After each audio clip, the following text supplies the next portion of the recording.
Alam mo, Susan at Juancho, kahit tag-ulan, maraming pasyalan, pa rin ang best enjoyed kasama ang mga mahal natin sa buhay. Kaya nga, Kuya Kim, may hindi nalalayo sa Manila, pwedeng pasyalan na farm resort. Aba, relaxing na may makakabanding pang iba't ibang hayop. Si Hailey, nakadaya na naman sa atin. Where are you, Hailey?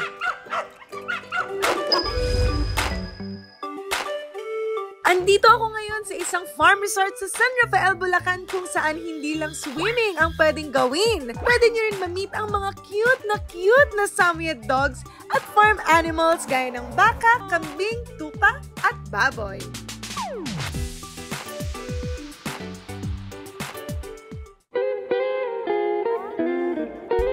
Kasama naman natin si Sir Ab. So Sir, paano po kayo nag-come up nitong place na to? At first, farm siya talaga. Then from farm, they build a school. So TESDA accredited po siya. We train people sa ruminants or four-legged animals. We have this winter Poland, which is like the first Samoyed park in the Philippines. So kasama natin ang isa sa mga dog trainers dito, si Kuya Ron. Kuya Ron, paano po ba nag-start yung concept na itong Winter's Poland? Mahilig po sa dogs yung mga owner naisipan po nilang ibuo yung Winter's Poland. First, kailangan natin mag-disinfect para makasigurado, guys, na walang dalang kahit anong virus na pwedeng kumapit sa ating mga dogs. Ito po si Francisco. Hi, Francisco! Pwede ba siyang hawakan, Yes, Kuya? ma'am. Pwede po Hi, hawakan. Francisco! Kuya Winter. Kuya Ito po yung pinakaunang-unang Samoyed ng owner. Sa kanya rin pinapangalan yung Poland. Winter's Poland. Ito naman, Kuya. Kuya Moscow. Moscow! Galing po siya ng Russia. Dapat alam mo na ang Samoyed o ang breed na Samoyed ay galing sa bansang Siberia.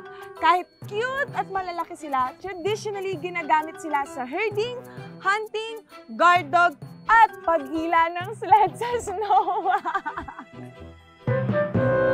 Bawal po dito na magpapahabol sa aso. Bawal po silang kargahin. Bawal po silang bigyan ng pagkain na kung ano-ano. Ma'am Shirley, ano po yung mga pwede natin gawin dito sa farm? Sa farm po, pwede nyo pong ma-experience dito yung paggagatas po ng baka, pagpapakain ng mga alagang hayop tulad po ng kambing, tupa, baka na rin. So, meet Peppa, isang Vietnamese pot-belly pig. Nag-roam around lang talaga sila dito sa place kasi pang-pet lang talaga yung mga pot-belly pig.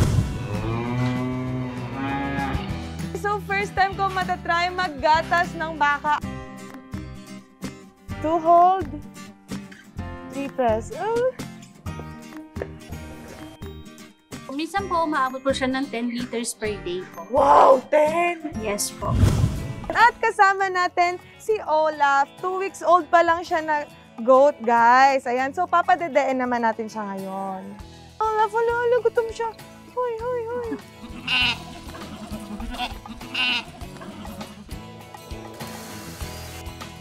Wala pang 2 oras galing sa Maynila ang papunta rito, guys. Kaya kung gusto nyo mag-enjoy, check. Kung gusto nyo mag-relax, check. At if you want to make the animal lover in you happy, check na check. Ako si Hailey Dizon at yan ang kwentong dapat alam mo. Back to you guys dyan sa studio.